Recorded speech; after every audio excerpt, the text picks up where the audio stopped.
Rádio Brasil Central. Em Goiânia, 7 horas. Agora, pela Rádio Brasil Central e RBC FM 90,1, o Mundo em sua casa. O jornal falado de maior tradição no Centro-Oeste brasileiro. O Mundo em sua casa. A informação em cima do fato.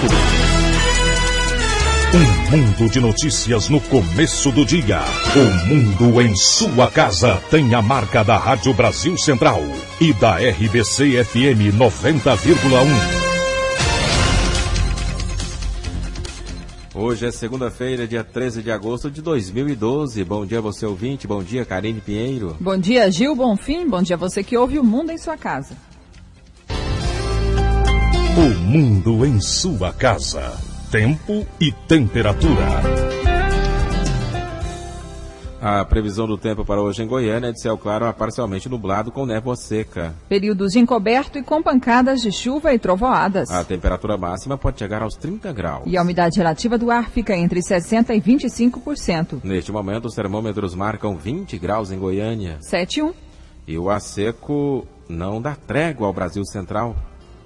O ar seco comum dos meses de inverno não dá trégua ao Brasil Central. E dessa forma, o tempo segue aberto, ensolarado e também com temperaturas elevadas. Em função do calor e do ar seco, temos também baixos índices de umidade do ar durante as tardes. Essa condição não vai mudar nos próximos dias. O ar mais seco se mantém sobre o Brasil Central, as frentes frias permanecem concentradas no extremo sul do país, não conseguem avançar mais para norte e, portanto, não vão trazer aumento da umidade ou condições de chuva para o Brasil Central, que segue nos próximos dias com essa condição geral de temperaturas elevadas, baixos índices de umidade do ar e tempo seco, combustível para a formação de queimadas, ou seja, os focos de queimadas podem aumentar ao longo dessa semana em função desse tempo seco. Nessa segunda-feira, temperatura por volta dos 26 graus em Brasília, 28 graus em Goiânia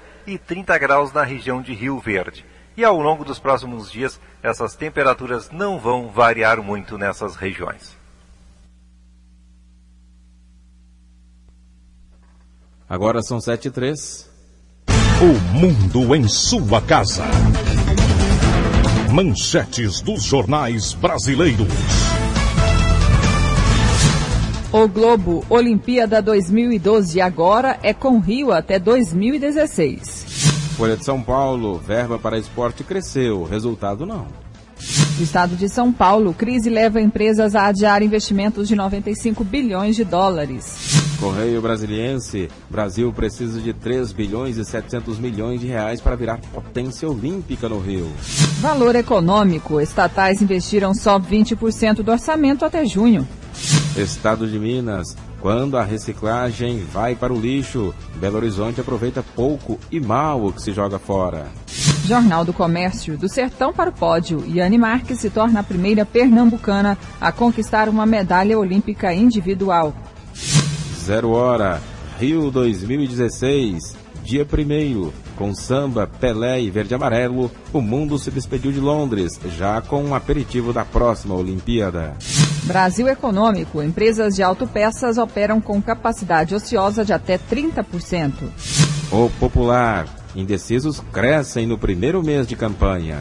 Diário da Manhã, pena maior para o tráfico de crack. Agora são 7h04. O Mundo em sua casa.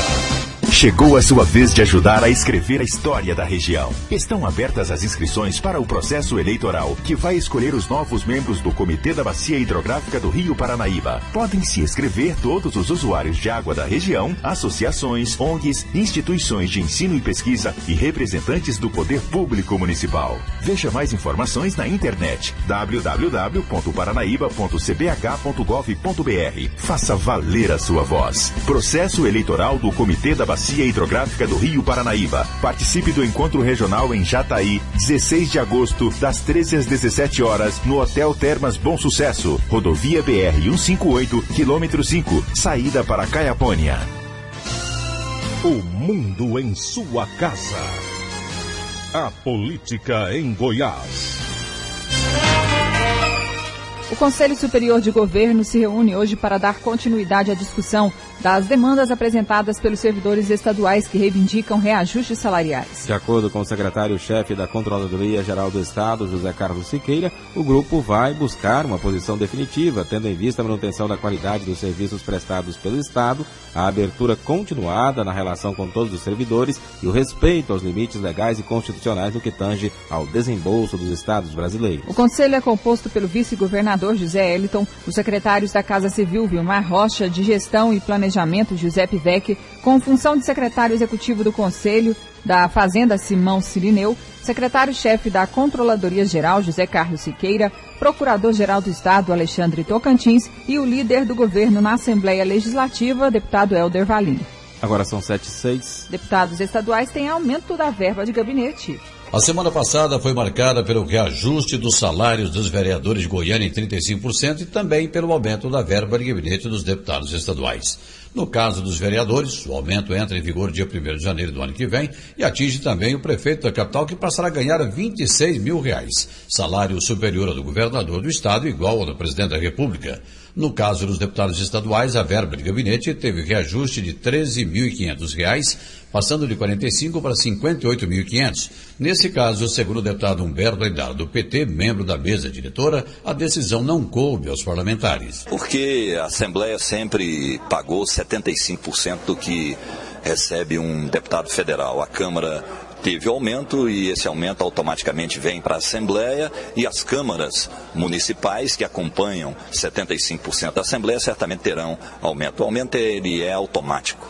Isso pode provocar algum desgaste para o parlamentar, na sua imagem política e tudo mais? Eu não tenho dúvida, mesmo porque para a população, deputado não deveria ter nem salário, né? Infelizmente, até porque a política, ela, cada dia que passa, ela está se desgastando, as pessoas não veem com bons olhos. Então, numa época que as pessoas estão vivendo em extrema dificuldade, ficar sabendo de aumento de verba de gabinete, realmente isso há um desgaste. Até que ponto é significativo para a melhoria do trabalho do gabinete parlamentar? Olha, você pode contratar mais servidores, pode aumentar o salário dos que já estão. Certamente ninguém é hipócrita de recusar, né, achar que aumento não é bom para os servidores. Agora, o ideal, eu sou defensor que os servidores da casa, incluindo dos gabinetes, pudessem ser servidores efetivos, né, que pudessem participar de um concurso público, e eu penso que isso melhoraria, por mais que deputados possam se mostrar contrários a princípio, mas depois isso iria tirar um peso dos deputados, que as pessoas entendem que você tem emprego para dar, e é uma verdadeira romaria nos gabinetes pedindo emprego. Ainda mais agora que fica sabendo que cada deputado terá esse aumento na verba do gabinete. Libório Santos, Sistema Brasil Central de Rádio. 7:09. O mundo em sua casa. Mesmo quando não está chovendo, o mosquito da dengue continua transmitindo a doença. Então, faça chuva ou faça sol, o combate não pode parar. Toda semana tire 10 minutos para fazer a sua parte. Elimine a água parada, deixe caixa d'água bem tampada e nada de garrafas ou pneus dando sopa para o mosquito. Se você ficar parado, o tempo pode ficar feio, porque a dengue mata. Secretaria de Saúde, SUS e Governo de Goiás. O mundo em sua casa. Política nacional. Funcionário público federal com alto salário lidera a greve. A série de paralisações que atinge serviços federais e desafia o governo da presidente Dilma Rousseff é protagonizada por servidores cujas carreiras têm salários iniciais em torno de R$10 mil. Em algumas categorias, como a dos auditores fiscais da Receita Federal, essas cifras chegam perto dos R$20 mil no topo da carreira. Uma análise dos dados do Ministério do Planejamento mostra um pouco do que pode ser o impacto dos aumentos reivindicados pelos servidores na folha de pagamento. Mais da metade, ou seja, 53% dos funcionários do Executivo ganha acima de R$4.500 por mês. 16% do total recebe mais de R$10.500, segundo números de abril de 2012. Menos de 20% dos servidores ganham até R$3 mil no poder. Réus do mensalão poderão recorrer à Corte Internacional. De réus, José Disseu, Delúbio Soares, Marcos Valério e outros do processo do mensalão poderão virar vítimas de perseguição política. Se o Supremo Tribunal Federal os condenar, as defesas estudam apresentar a reclamação à Corte Interamericana de Direitos Humanos, alegando que seus clientes não tiveram asseguradas as garantias básicas no processo e no julgamento. Pesquisa do Datafolha mostra que a população quer a condenação dos réus do mensalão. A maioria dos brasileiros defende a condenação dos principais réus do mensalão, mas só 1 em cada 10 acredita que eles serão presos ao fim do julgamento no Supremo Tribunal Federal. Segundo pesquisa Datafolha, 73% da população acha que os acusados de participar do escândalo devem ser mandados para a cadeia. No entanto, só 11% dizem acreditar que isso vai acontecer. Os números se invertem em relação à hipótese de absolvição dos réus. Apenas 5% torcem para que eles sejam inocentados, mas 43% estão convictos de que este será o resultado do julgamento. Outros 14% defendem que os réus sejam condenados, mas não recebam pena de prisão. Este resultado é esperado por 37% dos entrevistados. De acordo com o levantamento, 4 em cada 5 brasileiros acreditam que o mensalão foi um caso de corrupção que envolveu o uso de dinheiro público para comprar votos no Congresso. Isso demonstra amplo apoio popular à tese sustentada pelo Procurador-Geral da República, Roberto Gurgel. Só 7% dizem confiar na linha de defesa dos réus, que negam a prática de corrupção e sustentam que houve apenas caixa 2 de campanha. Metade dos entrevistados afirma que o julgamento não terá influência na definição do seu voto para prefeito nas eleições deste ano. Outros 41% dizem que o resultado terá influência, seja grande ou pequena. O Datafolha entrevistou 2.562 pessoas nesta última semana. A margem de erro é de 2 pontos para mais ou para menos. De Brasília, Fernando Dias. 7h13.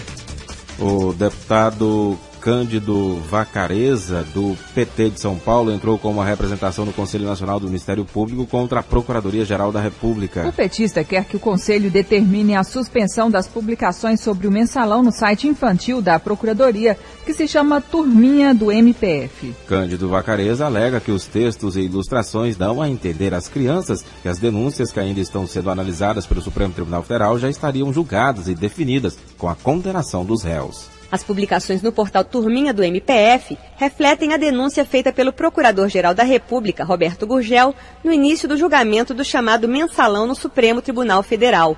Vacareza afirma que Gurgel produziu uma cartilha voltada para crianças sem fazer um estudo adequado, com a orientação de profissionais especializados em lidar com elas, como professores e psicólogos. Também acusa o Procurador-Geral da República de usar recursos públicos para promover seu ponto de vista na ação penal. Ele usou um site institucional da Procuradoria-Geral da República, usou dinheiro público, contratou pessoas para criar personagens, criar história e emitir uma opinião. Uma opinião que é uma acusação. Vacareza também afirma que o texto do site infantil sobre o mensalão traz uma série de preconceitos. Ele começa falando que depois de concorrer 4 vezes e ter perdido as eleições, um trabalhador chega ao poder e que os dirigentes partidários desse partido, desse trabalhador, que era o Luiz Inácio Lula da Silva, precisavam do apoio dos setores conservadores da Câmara. Então ele entra uma série de juízos de valor num site público com a instituição pública. Em nota, a Procuradoria-Geral da República informou que a proposta do site da Turminha do MPF e dos outros veículos de comunicação institucional da Procuradoria é acompanhar o julgamento do mensalão e de outras ações penais, para, inclusive, informar o resultado, independentemente de condenação ou absolvição. O texto diz que o material do site tem cunho informativo e se baseia no trabalho dos procuradores da República. A nota também diz que a Turminha do MPF foi criada em 2009 com o objetivo de conversar, especialmente com crianças e adolescentes, sobre assuntos relacionados à atuação do Ministério Público Federal. De acordo com o texto, o site infantil já abordou temas como o esquema de corrupção no Distrito Federal, a exploração de trabalhadores em condições análogas às de escravos e a Lei Maria da Penha. De Brasília, Renata Torres. Agora são 7h15. Às vésperas da estreia do horário político no rádio e na TV, a presidente Dilma Rousseff lembrou seus ministros que nenhum deles pode recorrer à agenda 2 em 1 para pedir votos em campanhas municipais. A proibição já consta de cartilha produzida pela Advocacia Geral da União, mas Dilma quis reforçar a determinação para evitar que o governo seja acusado de uso da máquina pública nas disputas pelas prefeituras. O ex-presidente Lula possui 5 multas não pagas aguardando o julgamento de recursos no Supremo Tribunal Federal. Aplicadas antes das eleições presidenciais de 2010, as representações do DEM e do PSDB acusam Lula de ter praticado propaganda eleitoral antecipada em favor da sua então candidata Dilma Rousseff. De acordo com o TSE, responsável por julgar as representações e estabelecer o valor das multas, as penas de Lula que aguardam julgamento no STF somam um valor de R$37 mil.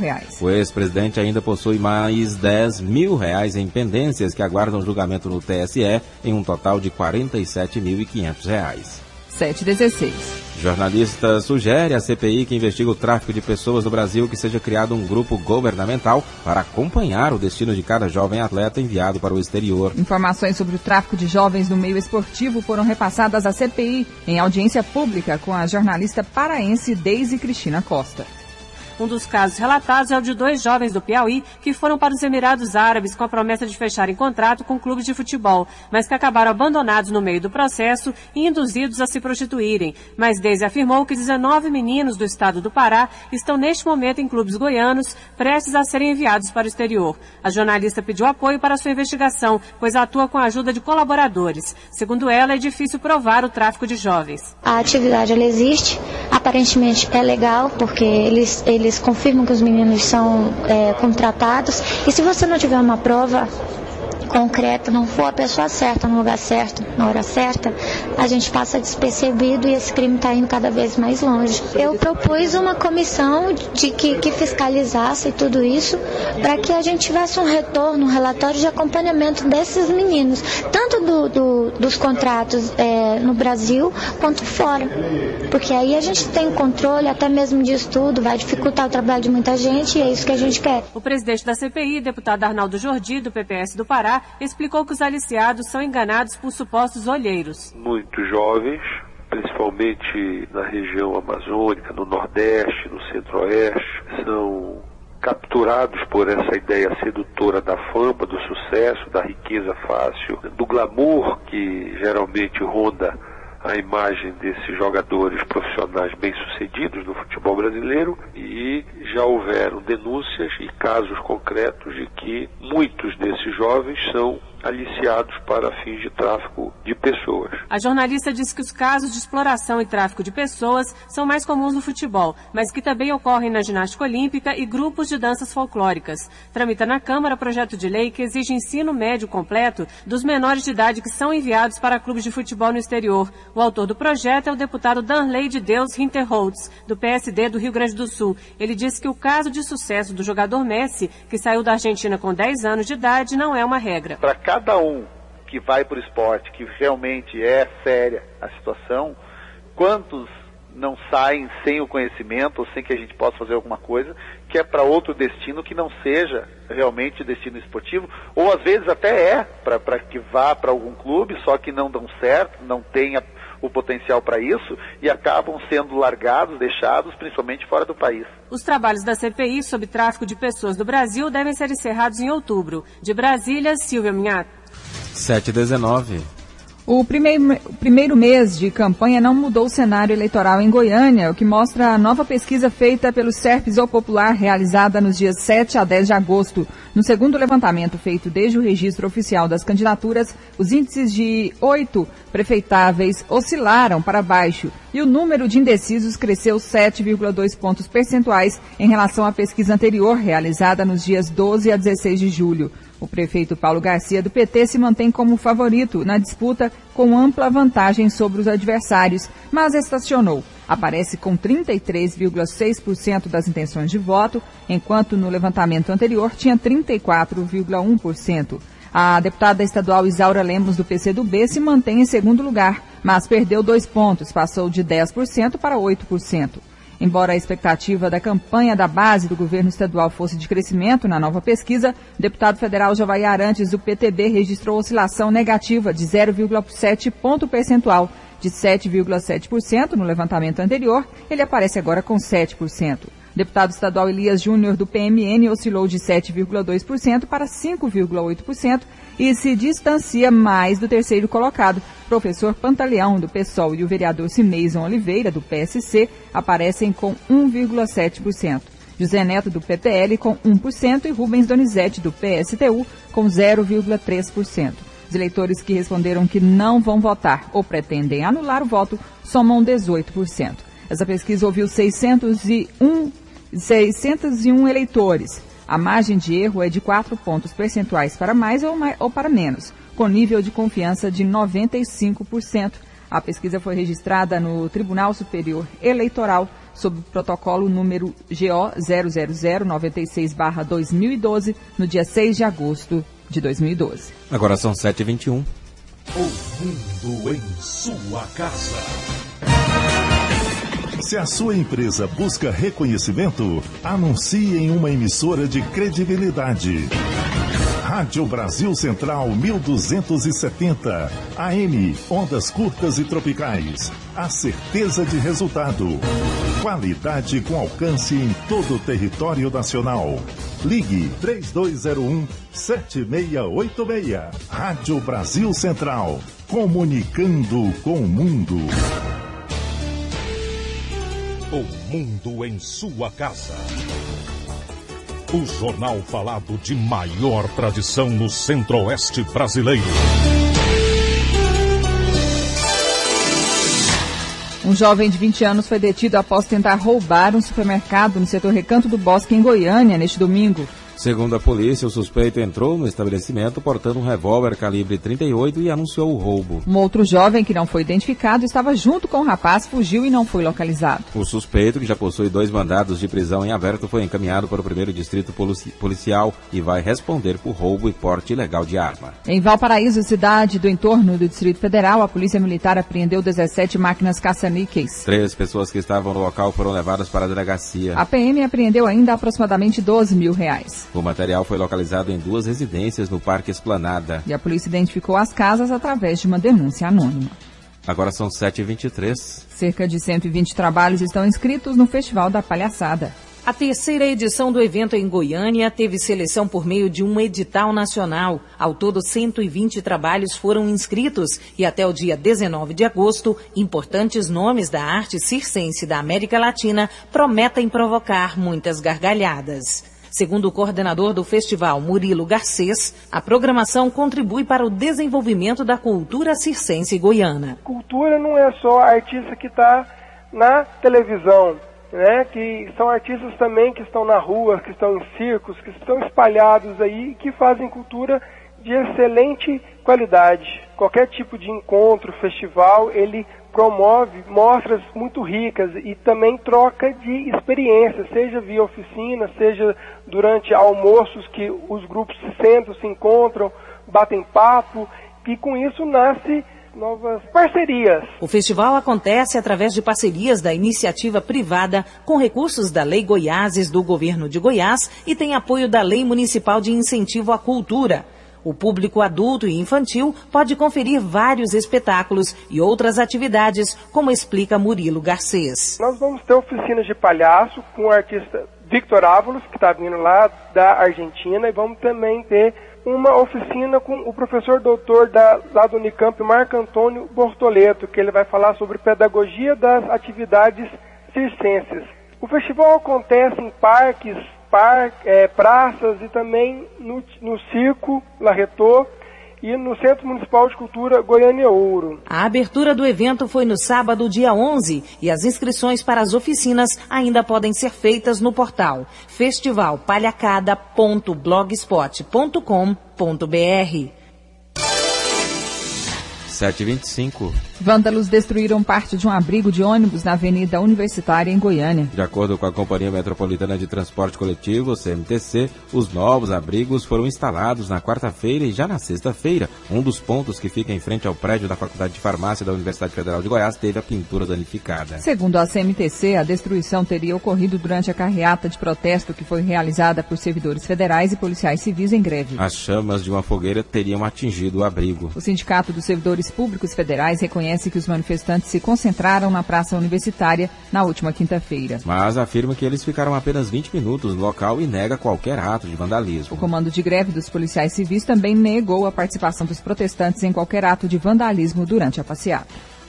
Secretaria Estadual de Saúde treina pessoal para atuar no combate à falta de vitamina A, principalmente em crianças e mulheres que deram à luz. A Secretaria Estadual de Saúde promoveu a primeira oficina de formação do Programa Nacional de Suplementação de Vitamina A. De acordo com Maria Janaína Cavalcante Nunes, coordenadora de Vigilância Nutricional, o objetivo é capacitar profissionais das Secretarias Municipais de Saúde e das Regionais de Saúde para a implementação do programa, que tem como foco a hipovitaminose A. A hipovitaminose A é uma deficiência nutricional, né? Então, deficiência de vitamina A, e a vitamina A ela é importante para a visão, né? Que é a nossa principal função dela é melhorar a acuidade visual. Então, quando a gente não ingere alimentos, fontes de vitamina A, a gente pode ocasionar até mesmo a cegueira. A partir de agora será feita a distribuição gratuita de cápsulas de vitamina A para crianças com idade entre 6 e 59 meses. O SUS, na verdade, é para todos, então a distribuição será universal.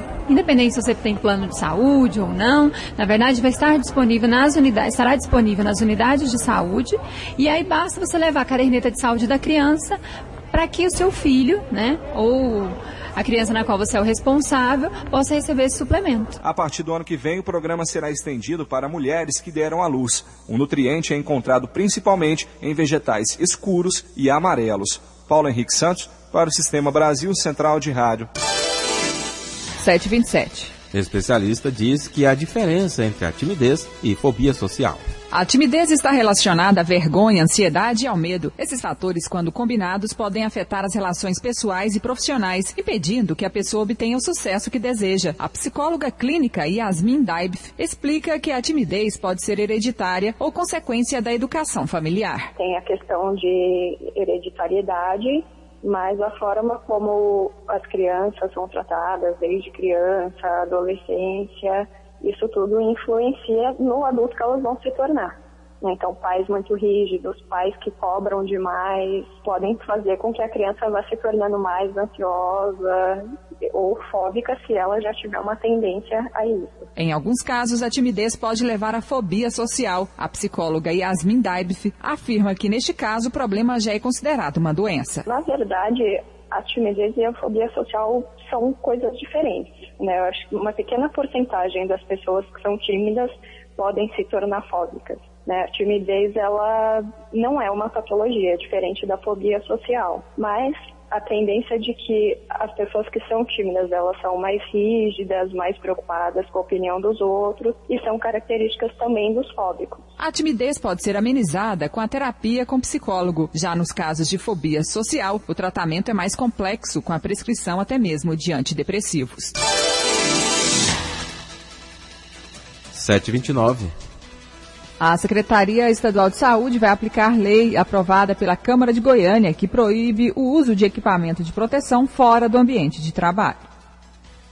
Isso significa que jalecos, aventais, luvas, máscaras, entre outros itens, não podem sair do ambiente de trabalho. A coordenadora de controle de infecção em serviço de saúde da Vigilância Sanitária da Secretaria Municipal de Saúde, Vilá Cândida Neves, explicou o porquê dessa proibição. O objetivo maior é justamente garantir que, quando o profissional de saúde ele sai do ambiente que ele está trabalhando, ou acadêmico e tudo mais, ele pode levar em sua roupa uma série de micro-organismos que podem ser transferidos para as pessoas de fora.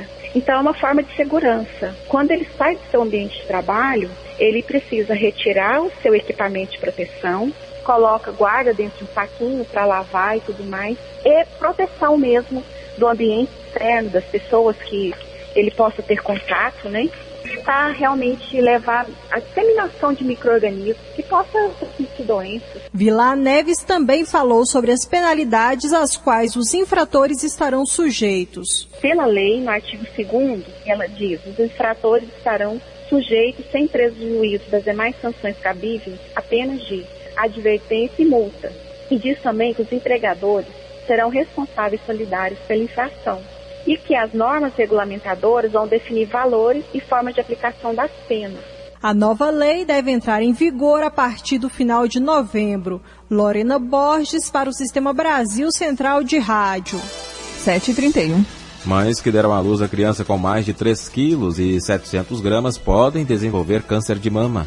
Segundo o estudo da Universidade do Texas, Estados Unidos, divulgado em julho último, ter filhos com peso acima de 3 quilos e 700 gramas pode dobrar as chances de uma mãe ter neoplasia mamária. Os pesquisadores estudaram 410 casos de mulheres que tiveram filhos entre 1991 e 2008. Dentre as que tiveram câncer nesse período, o desenvolvimento da doença foi 2 vezes maior nas mães de bebês mais pesados. De acordo com o médico oncologista Ricardo Caponeiro, o resultado demonstrado na pesquisa não tem relação com o peso da mãe, e sim com os níveis hormonais. O mais provável apontado pelo estudo é a alteração do meio hormonal da mãe, né, que faz com que o bebê nasça com um peso mais acima do que a média, e essa alteração hormonal do corpo da mãe que seria responsável por uma maior predisposição também ao tumor de mama. A doença apresenta 95% de chance de ser curada quando é detectada no início. O problema é que durante a gravidez, o monitoramento das mamas fica prejudicado pela produção de leite, como explica Ricardo Caponeiro. O acompanhamento médico da gestação ajuda bastante, mas é sempre uma situação de maior risco, porque a mama, durante a gestação, fica com bolsas de leite, isso dificulta muito a realização dos exames. A gente já tem uma restrição a fazer mamografia por causa da radiação, que é baixa, mas a gente tem que evitar o máximo possível de gestação. A mama fica muito densa durante a gestação, o que invalida muitas vezes o resultado da mamografia, e mesmo no ultrassom a gente tem uma certa dificuldade para avaliar a mama. Então é um período que a mama fica mais ou menos cega na avaliação. Então o ideal é que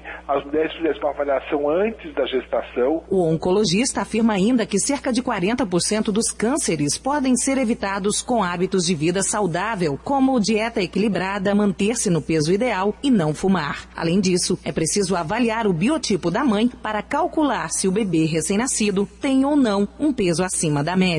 Márcia Alves para o Sistema Brasil Central de Rádio. Agora em Goiânia são 7h33.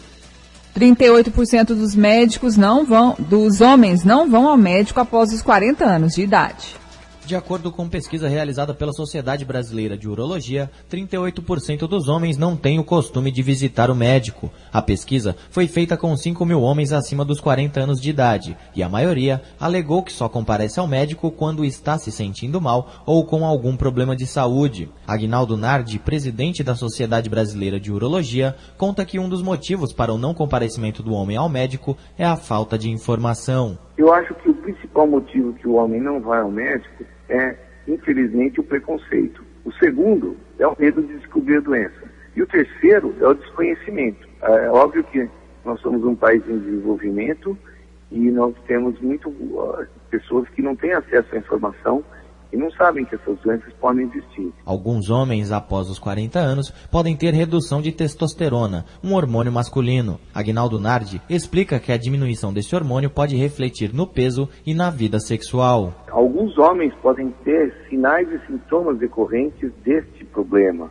E esses principais deles são diminuição do desejo sexual, diminuição da força e da massa muscular, aumento da deposição de gordura no abdômen, formando a barriga, déficit de memória, irritabilidade, ou seja, esses homens apresentam sintomas que pioram muito a sua qualidade de vida e afetam o seu relacionamento interpessoal. O médico informa que os homens devem fazer uma consulta com o urologista ao completar 40 anos. A partir dos 50 anos, a consulta deve ser anual. Ele ressalta também que homens obesos, com antecedentes familiares ou de pele negra, fazem parte do grupo de risco para câncer de próstata. Se você faz parte desse grupo, deve comparecer anualmente a um especialista a partir dos 45 anos. 7h35. Agora as informações sobre ocorrências nas rodovias com Libório Santos. Bom dia. Bom dia, ouvintes da Brasil Central. E praticamente um período de 24 horas com muita violência nas rodovias goianas. Foram 41 acidentes, 65 feridos e 4 vítimas fatais. Os acidentes mais graves, colisão frontal ontem por volta das 18 horas, na BR-050, quilômetro 275, entre Cristalina e Catalão. Gol, placa JHL 4217 de Cristalina. O condutor saiu levemente ferido e um detalhe, hein? Era inabilitado. Esse veículo saiu da pista, passou para a pista contrária e se chocou com um ônibus, placa CGR 7306 de Águas Lindas, deixando 37 feridos e um passageiro não identificado, vítima fatal. Colisão lateral da BR-452, quilômetro 125, entre Bom Jesus e Tumbiara. Um caminhão que fugiu não foi identificado. Ford Escort, placa JEY 5529 de Brasília. João Batista dos Santos, 37 anos, fatal. Geraldo Prota da Silva, 63 anos, fatal. Luciene Prota da Silva, 36 anos, fatal. Libório Santos, Sistema Brasil Central de Rádio. 7h36. A Igreja Católica em Goiânia conseguiu na Justiça impedir que uma festa que aconteceu no final de semana aqui na capital usasse símbolos religiosos. A festa é chamada Movimento dos Interessados em Sacudir Sua Alma, Missa. Os organizadores já realizaram a festa na praia e também em boates. Nelas, as garçonetes vão vestidas de freiras e os animadores com roupas de padre. O DJ que comanda o som representa o bispo, autoridade máxima da igreja que só fica abaixo do Papa. Mesmo já tendo acontecido em várias capitais brasileiras, a Igreja Católica não aprovou a ideia dos organizadores de usar roupas e símbolos que representam o catolicismo. 7h37. Estão abertas as inscrições ao concurso para provimento do cargo de secretário auxiliar das Promotorias de Justiça de Aparecida de Goiânia. O concurso oferece 5 vagas, sendo uma reservada para pessoa com deficiência, com salário de R$ 1.833. O prazo para inscrições vai até o dia 6 de setembro. As mulheres assistidas pela Secretaria de Políticas Públicas para Mulheres e Promoção da Igualdade Racial, a SEMIRA, terão oportunidade de fazer curso gratuito para eletricista. A aula inaugural será nesta segunda-feira, às 1h30 da tarde, na unidade Senai da Vila Canaã. Além de facilitar a inserção no mercado de trabalho, a capacitação também tem função social, segundo a titular da Secretaria de Políticas Públicas para Mulheres, Gláucia Maria Teodoro Reis. Agora são 7h38. Centros educacionais do Estado oferecem mais de 2.000 vagas para cursos profissionalizantes neste segundo semestre. Recursos da ordem de R$ 4.150.000 provenientes do Ministério da Educação serão aplicados no pagamento de professores e fornecimento de material didático aos alunos, que terão direito ainda a vale transporte e alimentação. Os cursos vão ser oferecidos em 12 centros educacionais do Estado já existentes e contemplam diversas modalidades profissionalizantes previstas no Pronatec, o Programa Nacional de Acesso ao Ensino Técnico e Emprego, conforme explica o gerente de Educação e Trabalho da SECTEC, João Batista Pérez Júnior. Dentro do eixo tecnológico de educação profissional, nós vamos atender gestão de negócios, controle de processos industriais, informática, comunicação, recursos naturais, ambiente, saúde e segurança, produção cultural, design, hospitalidade e lazer. Então é uma infinidade. Nós estamos atingindo nos 41 cursos praticamente todos os eixos tecnológicos. De acordo com o gerente da Secretaria de Ciência e Tecnologia, João Batista Pérez Júnior, para o segundo semestre deste ano serão ofertadas mais de 2.000 vagas. Para 2012, as pactuações elas são feitas anuais. Nós ofertamos exatamente 2.155 vagas. Com certeza, dentro do nosso planejamento, em 2013, isso vai aumentar muitas e muitas vezes. O início das aulas em 41 cursos profissionalizantes está previsto para a primeira semana de setembro. Mais informações podem ser obtidas pelo telefone 3201-3241. Gil Bonfim, para o Sistema Brasil Central de Rádio. 7h39. A seguir, as notícias do esporte com José Calazans. O mundo em sua casa.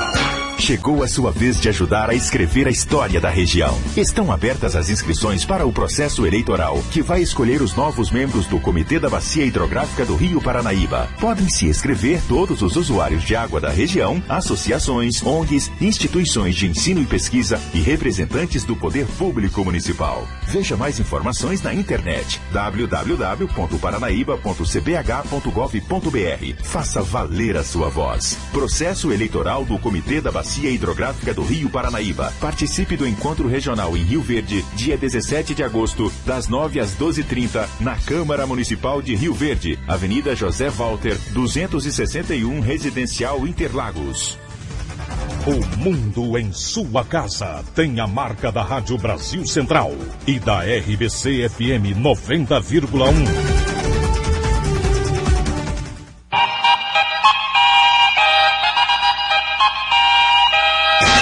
O mundo em sua casa. Esporte. Bom dia. Brasil encerrou os Jogos de Londres com o maior número de medalhas em Olimpíadas. A Olimpíada de Londres terminou com o Brasil batendo o recorde no número de medalhas, superando Pequim. Foram 17 no total, 3 de ouro na ginástica artística com Arthur Zanetti, no judô com Sara Menezes e o vôlei feminino. 5 medalhas de prata no boxe com Esquiva Falcão, no futebol, vôlei masculino, vôlei de praia masculino e na natação com Tiago Pereira. 9 medalhas de bronze no boxe com Adriana Araújo e Yamaguchi Falcão, no judô com Felipe Kitadai, Mayra Aguiar e Rafael Silva. 1 medalha na natação com César Cielo. No vôlei de praia, Juliana e Larissa. Na vela com Robert Scheid e Bruno Prada. E a última conquista foi no último esporte, a última competição, pentatlo moderno. Iane Marques conquistando então a medalha de bronze e o Brasil terminando com 17 medalhas. A última de ouro e que emocionou todos os brasileiros, vôlei feminino. O Brasil que conquistou o ouro derrotando a favorita seleção dos Estados Unidos. Fabiana falou após a conquista sobre a emoção de trazer o ouro para o Brasil. Olha, acho que esse grupo aqui pra mim vai ficar sempre no meu coração, acho que eu não vou esquecer nunca. Uma equipe que sempre acreditou em todo momento, sempre buscou. Eu acho que só a gente sabia o que a gente estava passando, mas no fundo a gente sabia que se a gente conseguisse colocar dentro de quadro o que a gente estava buscando, o que a gente estava treinando, que a história ia ser diferente. E graças a Deus a gente conseguiu colocar isso no momento certo. A partir do jogo ali da China, acho que a história nossa mudou completamente, a confiança aumentou. E eu só tenho que dar parabéns a todas as meninas, a comissão técnica que acreditou na gente, a gente também confiou na comissão. E graças a Deus aí mais um título. Fabiana, do vôlei feminino. O Brasil que terminou na 22ª posição. Muito à frente, por exemplo, da Argentina, que conquistou apenas 4 medalhas, ficando na 42ª posição. Encerrada a Olimpíada de Londres, a próxima Olimpíada será no Brasil. O Rio de Janeiro espera os Jogos Olímpicos em 2016. Humberto Castro, para o Sistema Brasil Central de Rádio. O 22º lugar no quadro final de medalhas de Londres já não foi nada brilhante, mas muito pior foi o Brasil na Olimpíada de 2012, se levado em conta o tamanho de sua delegação, da sua população e da sua economia. O levantamento é da Folha de São Paulo. Mesmo com aumento de 44% nos repasses da Lei PIVA, a principal verba de financiamento do esporte no país, o Brasil só aumentou em 2 pódios, uma prata e um bronze, seu desempenho em relação a Pequim 2008. Em um ranking com a divisão do número de atletas inscritos pelo número de pódios, o Brasil ficaria em 51º lugar, entre os 85 países que ganharam medalhas em Londres. Foram 258 brasileiros nos Jogos.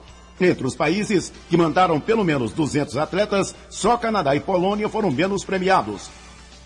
Com exceção das potências Estados Unidos e China, nenhum país que terminou a Olimpíada de Londres com mais medalhas que o Brasil tem uma população maior que a brasileira. 8 nações que superaram o Brasil têm menos de 20 milhões de habitantes ou população menor que a residente na Grande São Paulo. A Espanha, que ganhou as mesmas 17 medalhas que o Brasil, foi premiado em 11 modalidades diferentes. A equipe nacional não teve o gosto de ganhar uma medalha no mais nobre dos esportes olímpicos. No atletismo, só 4 dos países que ficaram à frente do Brasil, Coreia do Sul, Holanda, Coreia do Norte e Espanha, não medalharam no atletismo. Na natação, os brasileiros ficaram sem ouro. Nas 2 modalidades, assim como na vela, o número de finais disputadas por atletas do Brasil caiu. 7h45. Diante de quase 4 mil pagantes, o Vila Nova goleou Madureira pela Série C. Com a vitória de ontem, 5-1 diante do então líder da Série C, Madureira, o Vila Nova quebrou aquela sequência negativa de 2 jogos sem saber o que é vencer. O próximo compromisso do time colorado é no próximo sábado, às 4 da tarde, fora de casa, em Macaé, contra o time do Macaé. O técnico Jorge Saran, que não perdeu nenhum jogador para esta partida. E além disso, conta com os retornos do zagueiro Toninho e o volante Matheus Magro. Paulo Massad para o Sistema Brasil Central de Rádio. E no Campeonato Brasileiro da Série B, o Goiás joga amanhã no interior de São Paulo. O Goiás vive seu melhor momento na Série B do Campeonato Brasileiro. Com a vitória sábado diante do Boa Esporte, a equipe completou 11 jogos sem perder no Campeonato Brasileiro. A última derrota foi há mais de 2 meses. Nos últimos 11 jogos, foram 7 vitórias e 4 empates. E o Goiás bem na classificação do campeonato. Já tem a metade dos pontos necessários para chegar à primeira divisão. O Goiás com 32 pontos, com 64, certamente terá uma das vagas para a primeira divisão do futebol brasileiro. Daqui a pouco, às 9 horas da Serrinha, o único treino e a expectativa por conta dos exames do volante Thiago Mendes. Jogador que saiu com uma contusão muscular deve ser vetado para o jogo de amanhã contra o Grêmio Barueri. Marcos Paulo deve ser o substituto. Vinícius Silva para o Sistema Brasil Central de Rádio. 7h46. Na Série A, o nosso representante Atlético não vai bem. É o último colocado e joga depois de amanhã contra o líder. Após o empate diante do Santos no último sábado no estádio Pacaembu em São Paulo, o Atlético volta a campo na próxima quarta-feira, 8h30 da noite, diante do Atlético Mineiro no Serra Dourada. Sábado, o Atlético não resistiu à pressão no segundo tempo, depois de estar vencendo por 2-0. Gols do atacante Patrick e do Wesley. No segundo tempo, um chute de fora da área do atacante Bill. O goleiro Márcio não conseguiu segurar a bola, espalmando exatamente para o atacante Pato Rodrigues, que diminuiu o placar. Depois houve empate após uma cobrança de pênalti bastante criticada por parte da diretoria, dizendo que não houve pênalti do zagueiro Gustavo. Gol de Miralles. Consequentemente, o Atlético volta a estar na última colocação na tabela do Campeonato Brasileiro. Eric Maravilha, para o Sistema Brasil Central de Rádio. Completada neste domingo com 6 partidas, a 16ª rodada do Campeonato Brasileiro da Série A. Atlético Mineiro 1, Vasco da Gama 0, Portuguesa 1, Botafogo 1, Fluminense 1, Palmeiras 0, Corinthians 2, Coritiba 1, Grêmio 2, São Paulo 1, Internacional 2, Ponte Preta 1. O Atlético Mineiro, com 38 pontos e um jogo a menos contra o Flamengo, é líder da Série A. O Santa Helena é o 4º classificado para a semifinal do Campeonato Goiano da divisão de acesso. Com a vitória de 3-2 sobre o Goiânia ontem, chegou a 26 pontos e se juntou ao Anápolis, Trindade Grêmio Anápolis, que tinham vaga assegurada. E a segunda fase da divisão de acesso começa no próximo final de semana. Às 7h49 do esporte é o que há. Obrigado, José Calazans. O mundo em sua casa. A informação em cima do fato.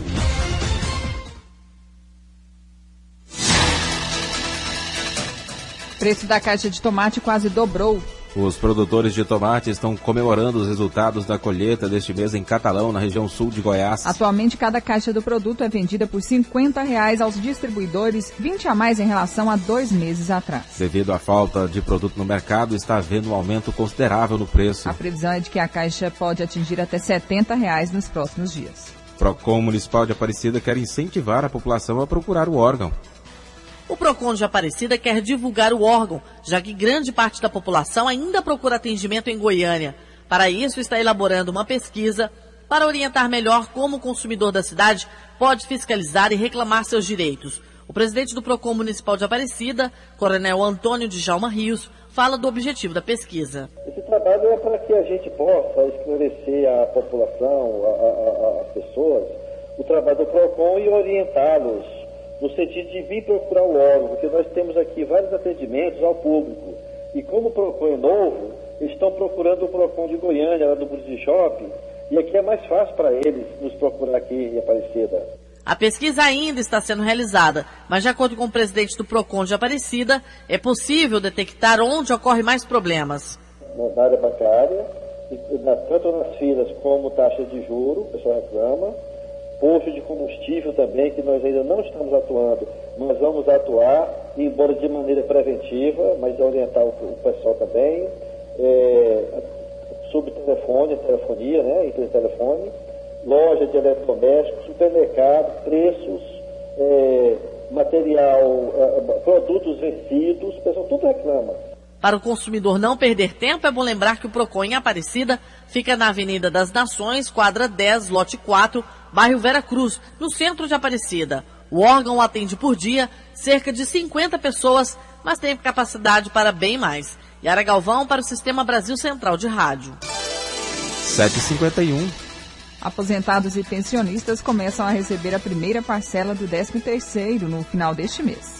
Mais de 25 milhões de beneficiários em todo o país vão ter o salário antecipado, com uma injeção de mais de 11 bilhões de reais na economia. A primeira metade do 13º começa a ser paga junto com o benefício de agosto. Tem direito à antecipação os aposentados e pensionistas, conforme explica o analista previdenciário do Instituto Nacional de Seguro Social, Gilson Alves. Quem tem direito à primeira parcela de 50% são os aposentados, aposentadoria por idade, aposentadoria por tempo de contribuição, segurados que estão recebendo auxílio-doença, aposentadoria por invalidez.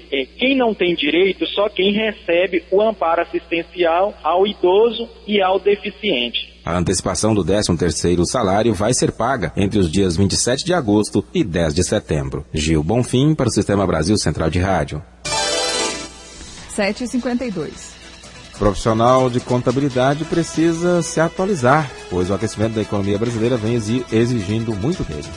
A procura por mão de obra especializada é resultado direto do aquecimento da economia brasileira e principalmente da necessidade de maior qualificação dos serviços diante do surgimento das notas digitais e do SPID fiscal. Segundo o especialista e instrutor de cursos do Conselho Regional de Contabilidade de Goiás, João Augusto da Silva, investir na carreira é o primeiro passo para uma boa remuneração. O que acontece? São poucos cursos e o pessoal, além disso, são cursos caros.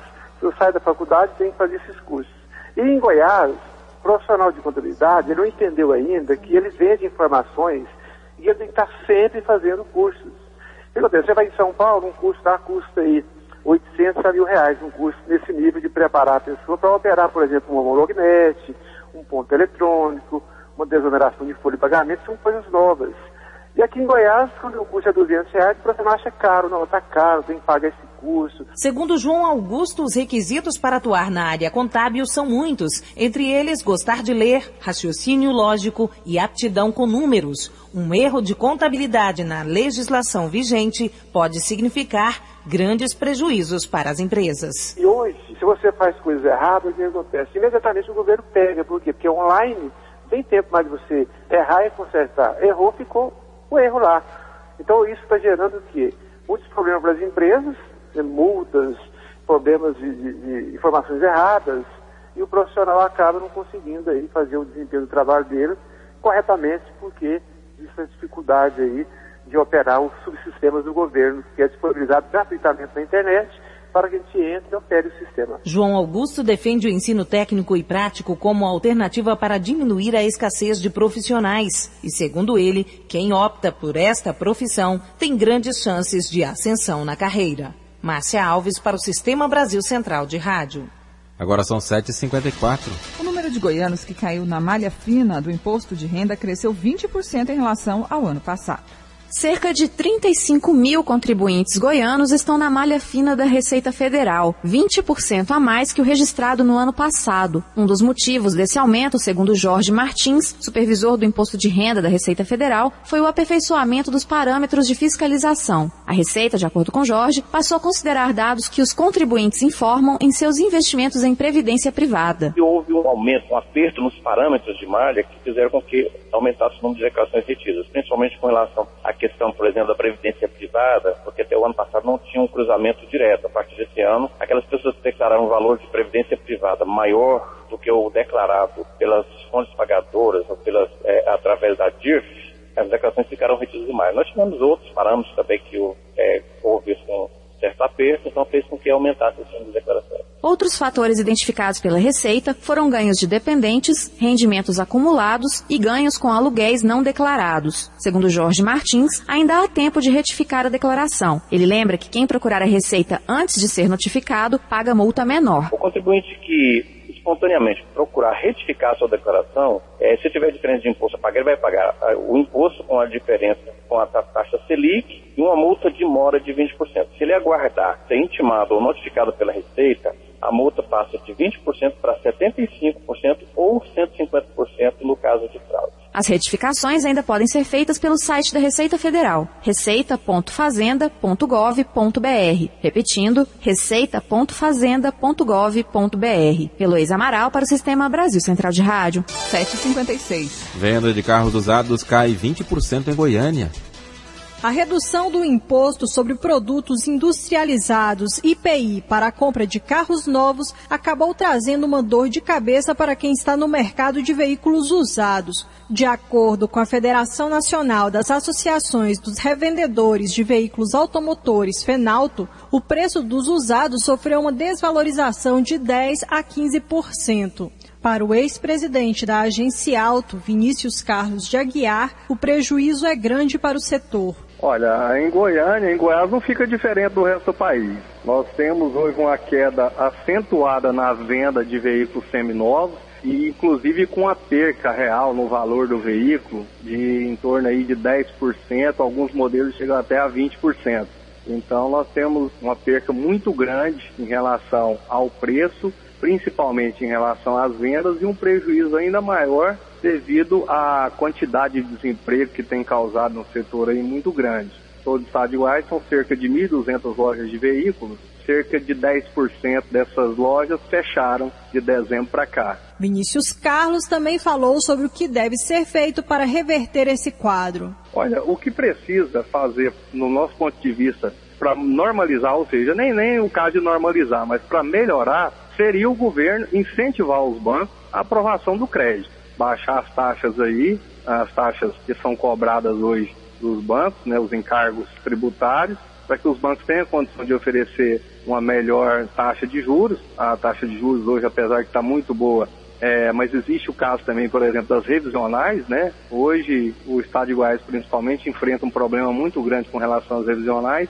Isso fizeram com que os bancos colocassem o crédito ainda mais seletivo e hoje está dificultando muito a aprovação do crédito. Os bancos hoje estão com medo de emprestar o dinheiro, né, de financiar o veículo para o cliente. O cliente, na maioria das vezes, bem intencionado ou não, entra com a revisional e isso causa um prejuízo para o banco. Então o governo precisa interferir nessa situação, intervir para que os bancos possam facilitar o crédito hoje ao consumidor para a aquisição de veículos seminovos. O fim da redução do IPI está previsto para o final deste mês. Lorena Borges para o Sistema Brasil Central de Rádio. Fazenda e 9 órgãos abrem inscrições para 1.200 vagas na segunda-feira.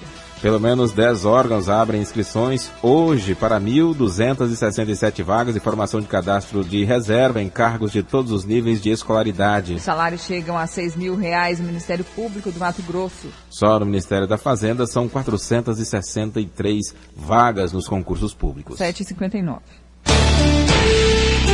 O mundo em sua casa. O jornal falado de maior tradição no Centro-Oeste brasileiro.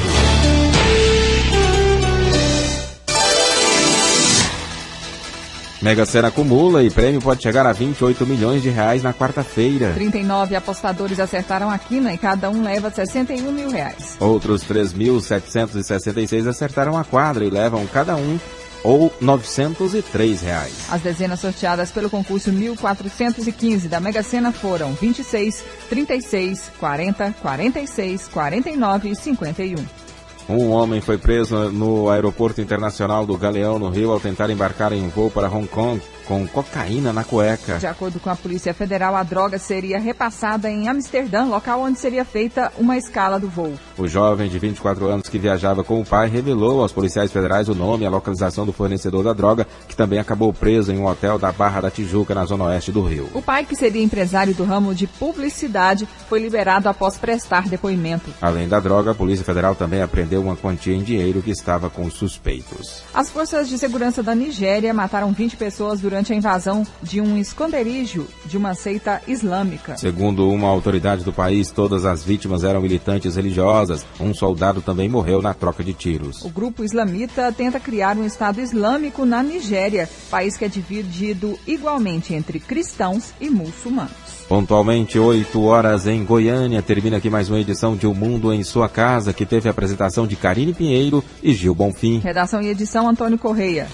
Direção de estúdio Luzani Gomes. Chefe de reportagens Ione Chagas e Almir Costa. Operação de áudio Frederico Pita. Central técnica Fausto Marciano. Gerência do sistema de rádio Suede Barbosa. Direção de tele e rádio difusão Abadia Lima. O Mundo em Sua Casa volta amanhã às 7 da manhã. Obrigado pela sua audiência e até lá. Bom dia, Karine. Bom dia, até amanhã. Este foi, pela Rádio Brasil Central e RBC FM 90,1, O Mundo em Sua Casa. O jornal falado de maior tradição no Centro-Oeste brasileiro. O Mundo em Sua Casa. A informação em cima do fato. Um mundo de notícias no começo do dia. O Mundo em Sua Casa voltará sempre com a marca da Rádio Brasil Central e da RBC FM 90,1.